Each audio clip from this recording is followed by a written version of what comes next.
But yeah, all right, then should we watch a bit of a lighter-hearted video then, shall we? Eh? Shall we? All right.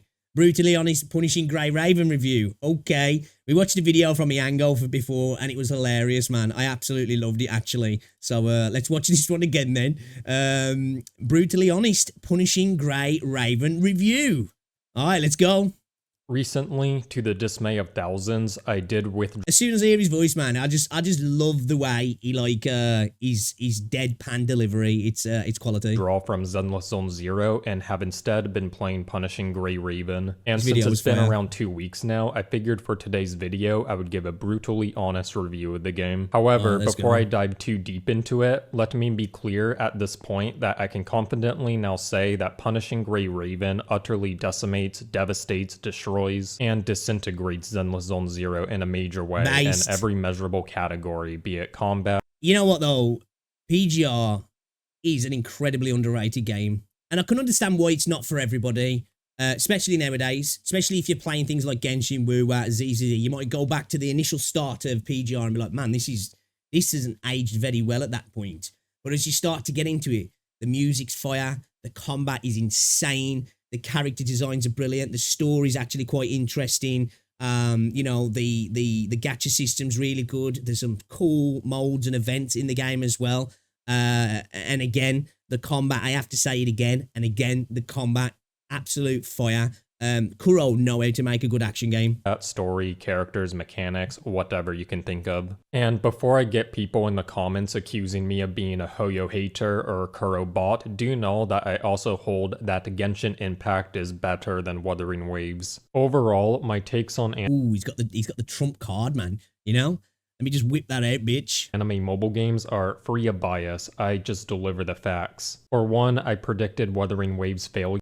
I cannot take Kuro Evangelist seriously, Yango. Oh, I don't think you're supposed to take this dude seriously at all. You're very early on. And as for Zenless Zone Zero, I was initially optimistic about it during launch time, as the game had I still like Zenless, man. I still like it, I do. Cool proxies like Ellen Joe, Ching Yi, and Soldier 11 leading the way. However, as Homoverse shifted Okay, I like the fact that he called them the proxies as well. Focus, introducing 4 back-to-back-to-back-to-back big boob straight cell pandering proxies as well. Hey, I'm here for the pandering. I'm here for the pandering. Jane Doe, fire. Caesar, fire. Bernice, fire. Yanagi, fire. There is, what, 8 reasons here to really want these, to simp over them, to, yeah, kate to me, please. As well as delete the unique gameplay. Well, I knew it was a wrap for the game's revenue. And now here we are. With the recent Gacha revenue oh shit, he pulled out the chart, bro. report and general trend, no amount of coping can withstand the fact that I was spot on that both Wuthering Waves and Zenless Zone Zero would be failing games. The fact of the matter is that both of these games had so much production. Yeah, big man. Oh, she's so good. So good.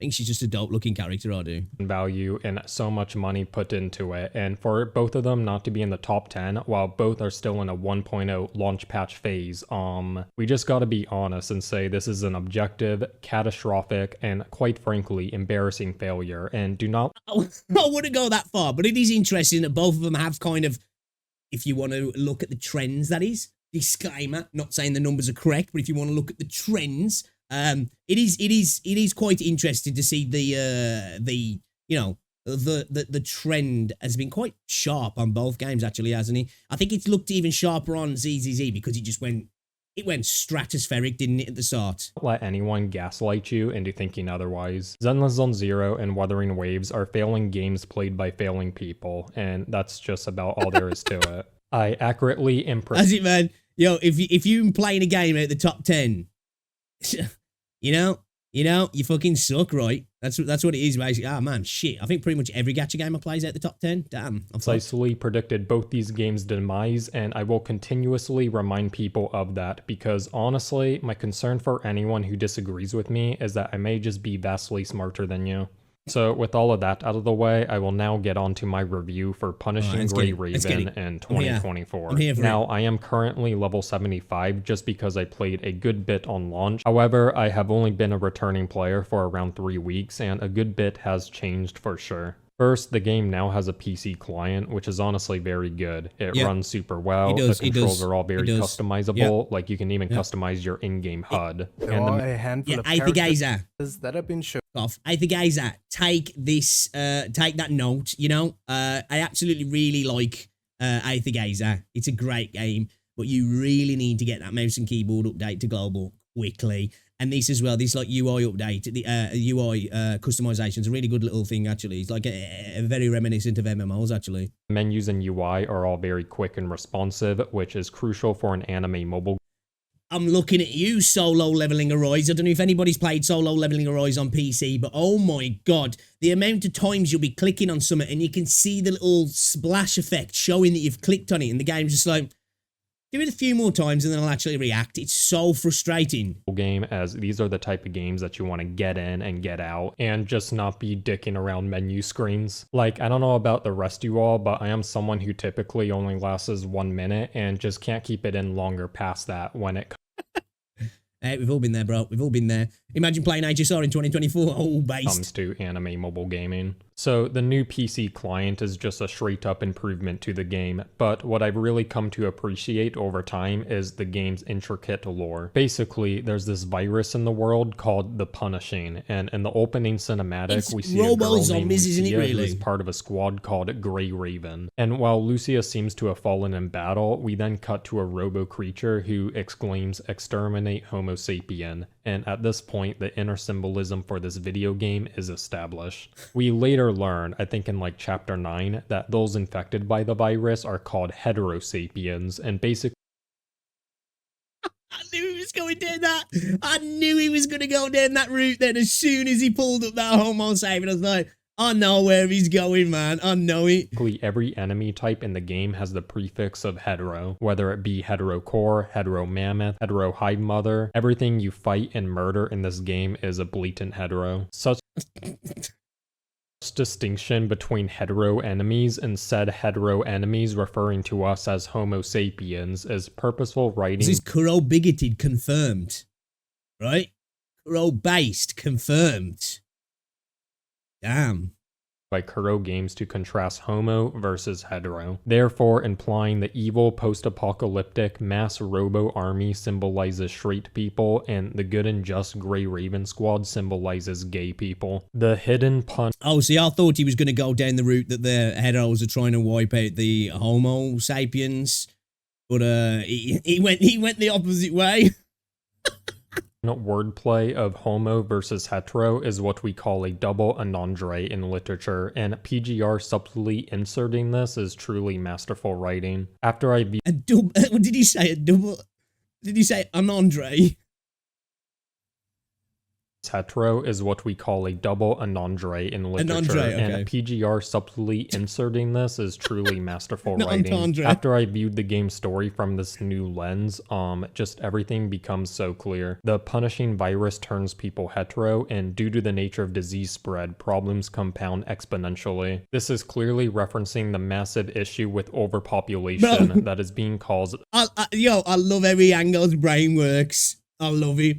You know, as soon as I saw that bit where it said eliminate Homo sapien, I thought, I know where he's going. He's going down the idea that the population growth as well. This is based solely by straight people. No other sexuality is overpopulating the earth, and like, I just don't understand why more people aren't talking about this. Like, to me, it's just very obvious we have way too many people on the planet now, specifically straight people. I just find that everything is too crowded now in San Francisco. Like, just the other day, I had to stand in line at a Phil's Is that where he's Coffee from? for 20 whole minutes. This is absolutely unacceptable.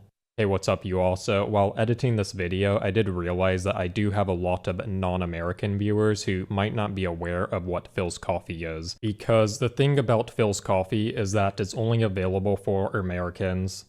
More specifically, Phil's Coffee is only located in California because it's actually a government subsidized coffee shop that is only rewarded to certain preferred locations. Basically, think of it that Phil's Coffee is a reward for good citizenship. So obviously we have a bunch in San Francisco, but then Los Angeles has a couple, and I think San Diego has one. And the rest of the country is just deemed unworthy of having a Phil's Coffee.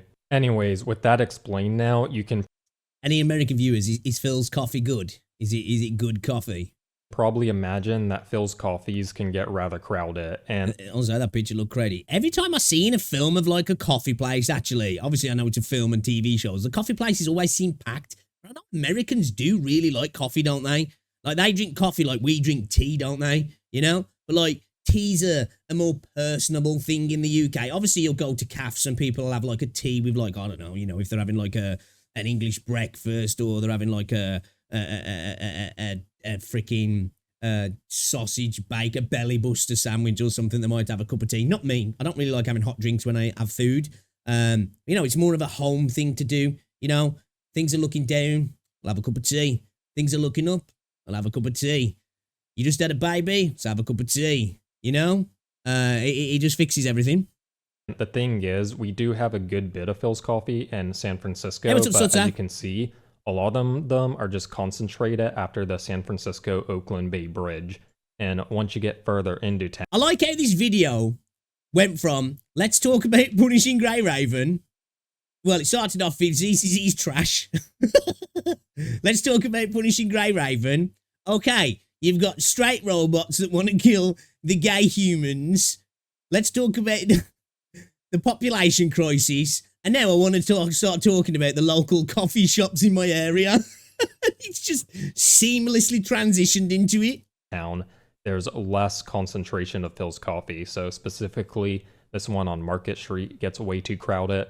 There's really none near Japantown. There's none really in the Marina District. And what really pisses me off is that there's way more Pete's Coffee, which is just a slightly better version of Starbucks. Like, look, there's a guaranteed... Okay, so is Phil's coffee like the you know, not so much the upmarket version of a like a Starbucks or like a Costa, shall we say, but it's the more local coffee place. So it's considered a little bit higher quality, shall we say. Pete's Coffee every couple blocks. Like, there's never anyone lined up. Jesus Christ, man, how many coffee shops is that? Dude, this is like pubs in the UK and fucking bookies. For these fucking things. I have no idea how they're in business still. But like, scratch all this, forget it. Like, none of this would be an issue if the planet wasn't so overpopulated specifically by straight people. And that was the point I was trying to make. Anyways, yeah, back to the video. Bye. The gameplay in Punishing Grey Raven is very addicting, though honestly it does take a lot of adjusting to. I would say that PGR, even with all the tutorials the game gives players, is... You know, like, with all his jokes and stuff aside, like, and his sarcasm, like, he does spit facts here and there, like, you know, it is addictive, and it is incredibly, you know, it's jarring compared to other combat systems, well, at least from what I've played, because I don't play many mobile games. Well, this game came from a mobile game, and I'm not saying the combat in this game is like a mobile game combat, but you know what I mean, in terms of the way the system works with the pings. You can understand why it was designed like that, because it would work with mobile quite well, but it works obviously really well on PC also, but it's very different to anything else that I've really kind of played, in my opinion, that I can think of, at least anyway, in terms of action games. I'm usually used to the more typical type of things. So it was very different, and it does take a moment to get used to. It's just and not at first, the I most didn't obvious like it. game to pick up. Like, the character kits are rather convoluted. How teams are supposed to build and rotate, I still don't find very obvious. And getting used to the randomly generating orb combat is rather difficult. Like, I fully built this, went through her tutorial twice, and I still don't know what the fuck my abilities do exactly. Now, the most unique thing about Punishing Grey Raven is definitely the orb system, which is just easiest to demonstrate in-game. So when you attack an enemy, you just randomly generate orbs at the bottom, and it can come of 3 colors, yellow, red, or blue. And these orbs are kind of like your abilities. So if I press the C button on my keyboard, that's my yellow ability. I can do C again, but this time it'll be blue. So you have to be pretty... See, look, I'm thinking about I might rebind some of mine, because I've just got mine at 1, 2, 3, 4, but then I think I've got... See, I think it goes 1, 2, 3, 4, 5. And then I think I've got 6 and 7, maybe. If they're bound to my mouse, I'm not too sure. But I think I do need to bind some of mine a little bit better. Proactive and see where the orb is. And then the other thing is if you get 3 in a row, it's actually an enhanced version of the ability. So if I press 3, which is my blue, and then I press 4, it's like some characters like version of my red ability. Relies on the 3 as well. So this is like all pretty difficult to manage. Okay, like, you're effectively playing 2 games. You're fighting the enemy here, and then you're kind of like dorking around with your orbs Kind down of. here. It almost isn't it? It is like two separate combat systems in a way. Like, you know, you've got your attacks and such, you know, your basic stuff, your dodges, all that sort of stuff. And like, you know, dealing with what's in front of you. And then you've got like this separate sub-combat system here, isn't it? That's like intrinsically linked into the other part of the combat. Which, as I say, when I first played it, I was like, oh, this is weird, this is. But I've really come to appreciate it for what it is. So that is like one thing that definitely filters me majorly. I guess another complaint I had initially was the camera. Seems like crazy, but the longer you do play this game and when you kind of learn the kits, it becomes way more predictable. It just seems like the camera's spazzing out because when you're new to the game, you don't really know what your character's abilities do. Like, for example, if she gets 3 in a row, I know she's gonna do a follow-up. So you kind of get more used to the character if you play them more. To end this video, Animations I'll just are still really show good off on the game my as well. current progress on my account. So currently level 75. I think I unlock everything at level 80, but let's check out my members here. So I got the omnipotent, powerful white female DPS. They truly transcend all anime mobile games. Blackrock Shooter, of course. She basically made me re-download this game. And then Crimson Abyss Lucia, and I'm working on getting her Leap, which seems very expensive. But basically, leaps are a copy-paste of the accessory system in Revy Starlight Relive. It's really a way for the older release characters to power up and match the power level of the newer characters. Actually, I don't really... Is that a good comparison? Because like sometimes with the stuff when I don't know what he's talking about because of how sarcastic he is, I'm like, is that actually a fair comparison? I don't know. How to even get this. Because if I go here, it tells me to get a Leap wafer chip. If I go here, though, I don't see it anywhere.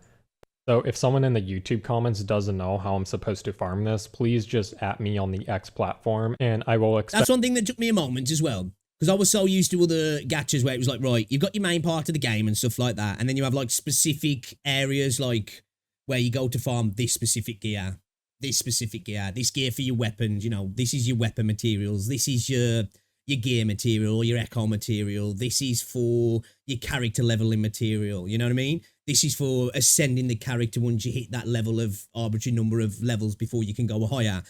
Where, and like you got your memories in this, where like when I started, I was going into that stuff and everyone's like, nah, man, you gotta go to the event, dude. That's where it works in this game. And it's like the game doesn't tell you that when you first start. So it's like, why is the game telling me to go here to do this stuff? But there's an actual better way to go and do it. But the game's just like, we ain't gonna tell you about that. You're gonna figure that out on your own at some point. Expense a trip to San Francisco for you and sign whatever you want. Okay. I like Yango.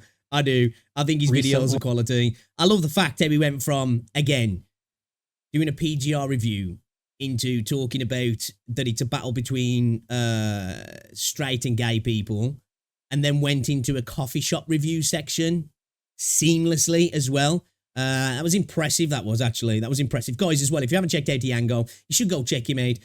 Dude just makes like deadpan, sarcastic, edgy videos, really, but they do actually have like you know, information in them about the games as well. I just think he's really funny, actually. I like him. Show him some love. Go subscribe, all that good stuff.